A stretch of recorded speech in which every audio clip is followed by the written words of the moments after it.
Hello বন্ধুরা, কেমন আছেন সবাই? একাকিনী উপন্যাসের 10ম পর্বে আপনাদেরকে স্বাগত। চলুন শুরু করা যাক। মাঝে মাঝে ইথিরানির দুই ভাসুর আলাদা করে তাদের বাবার বিষয় সম্পত্তি কেমন আছে তা দেখতে আসে। কানাই তাদের অনেক দিনের পরিচিত, যদিও কানাইকে এই বাড়িতেই কাজে লাগিয়েছিল সনাতন। কাজ বলতে ছিল পাহারা দেওয়া। কেউ যেন দুটো ঘরের এই বাড়ির জানলা দরজা খুলে না নিয়ে যেতে পারে তা দেখতেই এখানে রেখেছিল, এবং তা ঠিকঠাক করতে পেরেছিল কানাই। কিন্তু ছেলের বিয়ে দিয়ে এখানে এসে ওই কানাইয়ের উপর দেখাশোনা করার দায়িত্ব দিয়েছিল সনাতন। একেবারে একা এই নির্জনে থাকার বদলে ছোট কর্তা আর তার বউকে সঙ্গী পেয়ে খুব ভালো লেগেছিল কানাইয়ের। সনাতনের বড় ছেলে যখন এসেছিল তখন ভর দুপুর। ইতিরানী সেই সময়ে পঞ্চায়েত অফিসে রোজ যেমন যায়। গেট খুলে ভেতরে বড় ছেলেকে ঢুকতে দেখে ছুটে এসে কানাই জিজ্ঞেস করলো, আরে তুমি? কতদিন পর দেখছি। হ্যাঁ, তবে তোমার সঙ্গে কতদিন পর দেখা হলো তা নিজেই ভুলে গেছি। সে চারপাশে তাকিয়ে দেখে বলল, বাহ, ছোটবাবুর তো অনেক উন্নতি হয়েছে। ওই গোয়ালের গরুগুলো ছাগল সব ছোটবাবুর? হে হে, ছোটবাবু তো একজন মালিক, তবে এ যা দেখছো তা ছোট গিন্নি দিনরাত খেটে করেছে। ও, কি খাটনি খাটতে পারে মেয়েটা! এই সব এত নিজের হাতে করে সংসারে দাঁড় করিয়েছে, গর্বিত গলায় বলল কানাই। দাঁড় করিয়েছে মানে? বড় ছেলের চোখ ছোট হলো। কর্তা তো সমাজের খাওয়ার খরচ দিয়ে গিয়েছিলেন, তারপর থেকে নিজ রোজগার করে সব সামলাচ্ছে। বুঝলাম, তিনি কোথায়? তুমি শোনোনি? ছোট বউ তো এখনকার গ্রাম পঞ্চায়েতের মেম্বার, রোজ পঞ্চায়েত অফিসে যেতে হয়। তাহলে একটু ভাবলো বড় ছেলে। ছোট কোথায়? খেয়ে দিয়ে ঘুমোচ্ছে, এখন উঠবে না। কোনো দরকার আছে? দরকার না থাকলে এত দূরে খামোখা আসবো কেন? তাহলে তুমি চলো, বারান্দায় চেয়ারে বসো, আমি ছোট গিন্নিকে খবরটা দিয়ে আসি, যদি এখন আসতে পারে। হাত উঁচু করে কানাইকে থামালো বড় ভাই। এখনই তাকে ডাকার দরকার নেই। তারপরই মত পাল্টালো, আচ্ছা দেখো গিয়ে।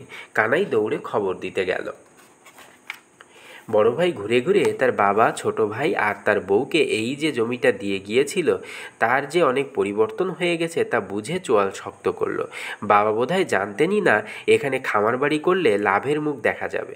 গরুগুলো বেশ হৃষ্টপুষ্ট, বোঝা যায় ভালো দুধ দেয় ওরা।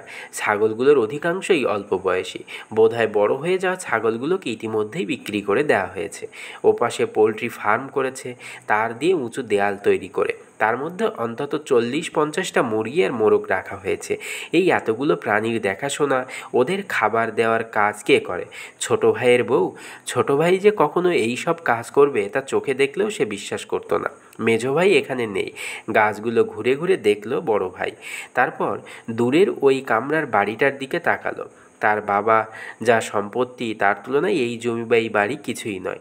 বাবা যখন সম্পত্তি ভাগ করে তখন ছোট ভাইয়েরটা দেখে খুব খুশি হয়েছিল বড় ভাই। মস্তিষ্ক যার যেমন কাজ করে না, তাকে অন্য ভাইয়ের সমান সম্পত্তি দেওয়ার তো কোনো মানে হয় না। বিয়ের দিন দূর থেকে যাকে দেখেছিল সে ছিল কাপড়ে মোড়া একটা পুটুলির মতো, ঘোমটায় মুখ ঢাকা। আজ তার কত পরিবর্তন! এমন সময় ইতিরানী সামনে এলে কানাই বলল, এই দেখো, ইনি তোমার বড় ভাসুর। বিয়ের পর আর এদিকে আসা হয়নি ওনার, তাই চেনা জানা নেই। বড় ভাই ভালো করে দেখল। গায়ের রং চাপা, স্বাস্থ্য খারাপ নয়, মুখে আলগার চটক আছে। ছোট বউ একটু যেন দোটানায় কয়েক সেকেন্ড দাঁড়িয়ে রইল, তারপর গিয়ে মাথা নিচু হলো প্রণাম করার জন্য। সঙ্গে সঙ্গে হাত তুলে আপত্তি জানালো বড় ভাই, থাক থাক, বাড়ির ভেতরে চলুন, প্রথমবার এলেন। না না, বসতে আমি আসিনি। কেমন আছো তোমরা? আছি, আপনারা ভালো আছেন তো? আর দিদিরা? যে যার মতো ঠিকই আছে। গরু, ছাগল, মুরগির ব্যবসা মনে হয় ভালোই করেছো। যাকে আমি এলাম কারণ বাবা বলেছিলেন 5 বছর পরে তোমার কাছে এসে কথাটা মনে করিয়ে দিতে। কোন কথা? অবাক হলো ইতিরানী। তোমাকে এখানে বাস করার অনুমতি দেওয়ার সময় খাওয়া পড়ার খরচ বাবাই চালিয়েছিলেন। স্বাবলম্বী হলে সেই টাকা তোমাকে ফেরত দেওয়ার কথা। এখন যা দেখতে পাচ্ছি তোমরা স্বাবলম্বী হয়ে গেছো। এবার বাবার টাকা ফেরত দাও, নইলে তার আত্মা শান্তি পাবে না। আমাকে তো কথা বলেননি। অবাক হয়ে বলল ইতিরানী। আমি কি মিথ্যে বলছি? প্রতি মাসে টাকা খরচ করে বাবা ডায়েরিতে সেটা লিখে রাখতেন। হয়তো তোমাকে না বলে ছেলেকে বলেছেন। ডাকো তোমার স্বামীকে, সে বলুক বাবার সঙ্গে এ ব্যাপারে তার কথা হয়েছে কিনা। ইতিরানী অস্বস্তিতে পড়ল। আজ পর্যন্ত কেউ তাকে এরকম পরিস্থিতিতে ফেলেনি। সে হাসতে চেষ্টা করল। আপনি ভুলে যাচ্ছেন আপনার ছোট ভাই সব কথা বেশি সময় মনে রাখতে পারে না। বাহ, চমৎকার! তাহলে তো তাকে সাক্ষী হিসাবে ডাকা যাবে না। কিন্তু তুমি একথা কি মানছো বাবা 6 মাস ধরে যে টাকা তোমাদের দিয়েছিলেন তা সুদে আসলে শোধ করা তোমার কর্তব্য? বেশ গম্ভীর গলায় কথাগুলো বলল বড় ভাই। বাবা কি সুদের কথাও লিখে গিয়েছেন? বাহ, তুমি তো দেখছি উকিলের মতো কথা বলতে পারো। আমি শুনেছি তুমি 3 ক্লাসের বেশি পড়াশুনো করনি। বেশ, তোমার বিবেক যা বলে তাই দিও। এখন তো তোমার টাকার অভাব নেই। শুনলাম গ্রাম পঞ্চায়েতের চাকরি পেয়েছো। বুদ্ধি খরচ করে চললে আর দেখতে হবে না। সে কোথায়?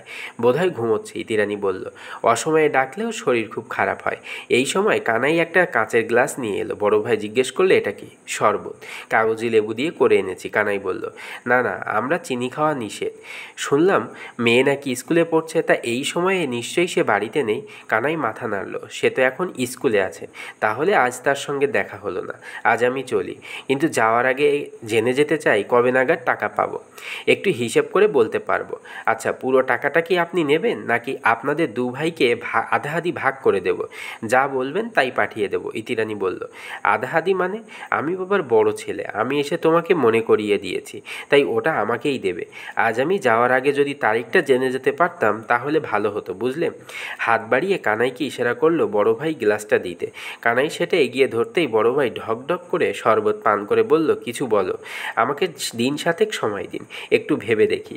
তাছাড়া মেজদা যদি এসে ওই টাকার ভাগ দাবি করেন, বুঝতেই পারছেন।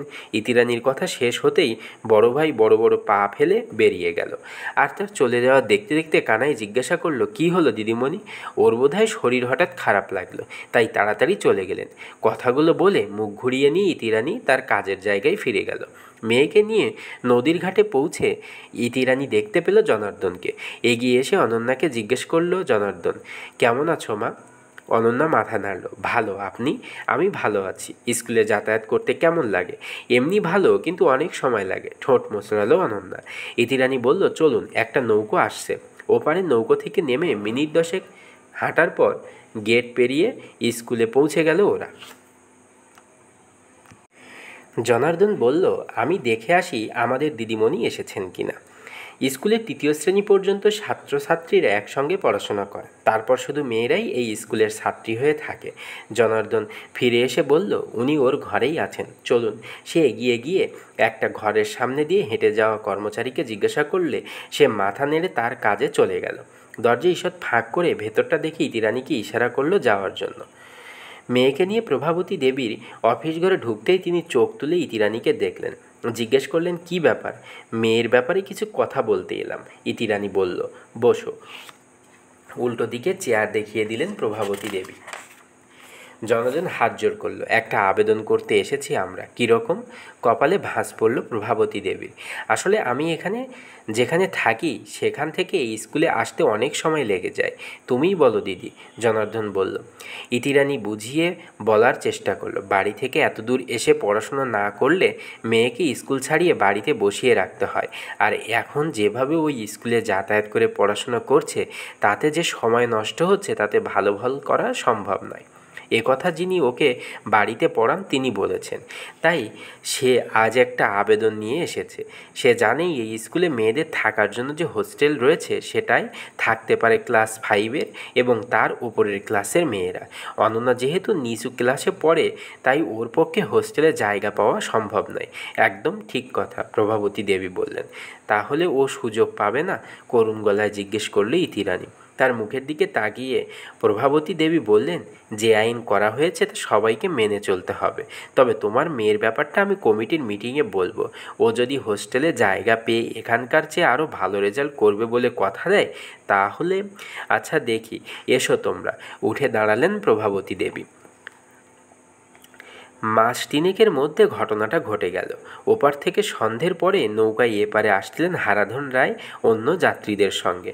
হঠাৎ ঝড় উঠল। বৃষ্টি নেই, শুধুই ঝড়। সেটা সামলাতে না পেরে জলে তলিয়ে গেল নৌকা। 10 যাত্রী ছিলেন। 7 জনকে উদ্ধার করা সম্ভব হয়েছে। যে 3 জনকে উদ্ধার করা সম্ভব হয়নি তাদের মধ্যে একজনের মৃত শরীর পাওয়া গিয়েছে।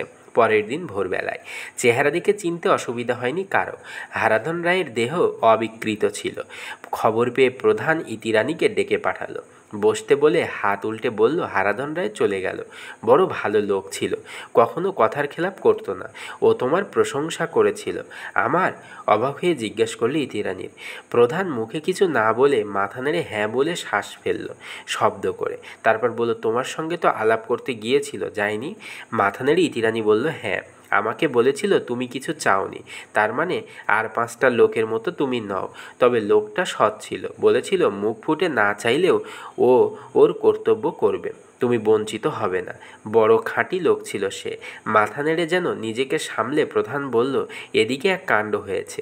এতদিন তদারকি করেও টাকা বার করতে পারেনি হারাধন রায়। যেই মারা গেল অমনি খবর এলো তার প্রথম কিস্তির টাকা এসে গেছে। ও ইতিরানী বুঝতে পারছিল না এসব কথা তাকে বলা হচ্ছে কেন।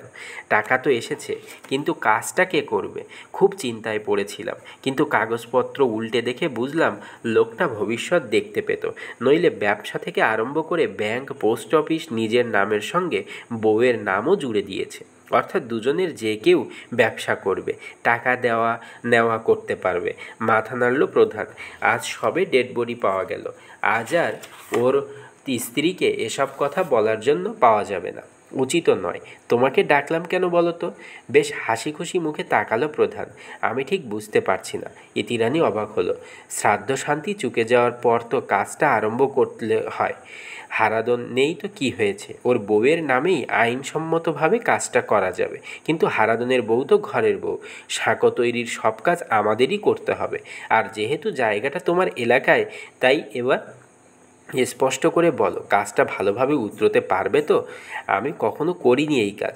আপনি যদি যারা সাঁকো বানায় তাদের আমার কাছে পাঠিয়ে দেন, তাহলে আমি কথা বলে একটু বুঝে নিতে পারি।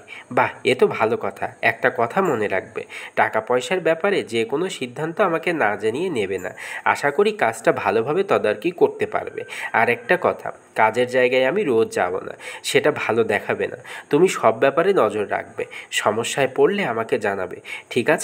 মাথা নেড়ে উঠে দাঁড়ালো প্রধান। তোমার কি এখন কোনো জরুরি কাজ আছে?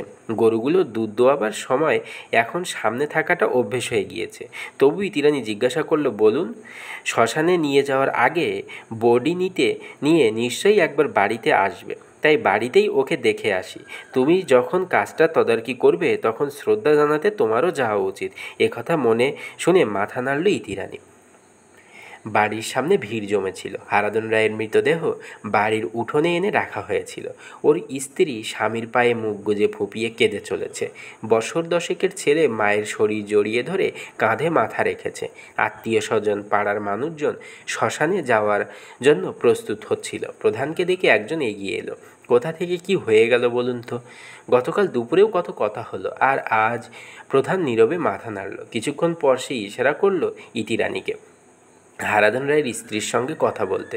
খুব অস্বস্তি হচ্ছিল। স্বামীকে হারিয়ে মহিলা এই মুহূর্তে যেভাবে ভেঙে পড়েছেন, তাতে ওর পাশে বসে কি কথা বলবে সে? তবু পাশে বসল ইতিরানী। বসে সহানুভূতি জড়ানো গলায় বলল, নিজেকে শান্ত করার চেষ্টা করুন ভাই, এভাবে ভেঙে পড়বেন না। হারাধন রায়ের স্ত্রী মুখ তুলে ইতিরানীকে দেখল, তারপর দু হাতে জড়িয়ে ধরে হাউ হাউ করে কেঁদে উঠল নতুন করে। কিছুক্ষণ পর ওই আলিঙ্গন শিথিল করে হলে ইতিরানী মহিলাকে বলল, শান্ত হতে হবে, আপনার ছেলের কথা ভাবুন। মহিলা ভেজা চোখে ইতিরানীর দিকে তাকালো। এই সময় শ্মশান যাত্রীরা ব্যস্ত হয়ে পড়ল শেষ যাত্রার ব্যবস্থা করতে। দেহ যতক্ষণ না বাড়ি থেকে নিয়ে যাওয়া হলো, ততক্ষণ মহিলা ইতিরানীকে জড়িয়ে ধরে আর্তনাদ করে চলল। এবার কয়েকজন বয়স্ক মহিলা এসে হারাধনের স্ত্রীকে জোর করে সরিয়ে নিয়ে যাওয়ার পর মুক্তি পেল ইতিরানী। ছাড়া পাওয়ার পর সে অবাক হয়ে দেখল পঞ্চায়েত প্রধান ধারে কাছে নেই। মৃতদেহ নিয়ে যাওয়ার সময় যে হইচই হয়েছিল, সেই সময় হয়তো সে এখান থেকে বেরিয়ে গেছে। সন্ধ্যা নেমে এসেছে। বাড়ি ফিরে অবাক হলো ইতিরানী।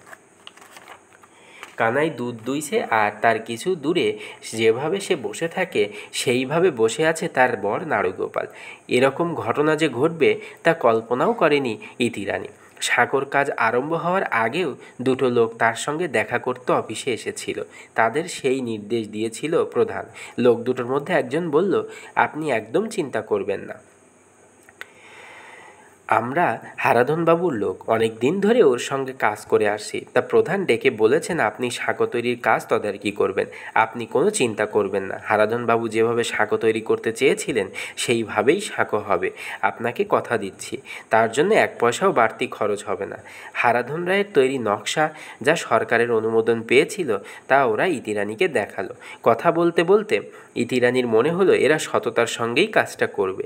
ওদের নিয়ে সে হারাধন রায়ের স্ত্রীর সঙ্গে দেখা করে এলো। খুব সরল মহিলা। ইতিরানীর হাত ধরে বসে রইলেন 5 মিনিট। বন্ধুরা, আজ এই পর্যন্ত। পরবর্তী পর্ব আপনাদের জন্য আগামী দিন নিয়ে আসব। ততক্ষণ পর্যন্ত সবাই সুস্থ থাকবেন, ভালো থাকবেন। ধন্যবাদ সকলকে। শুভ সন্ধ্যা।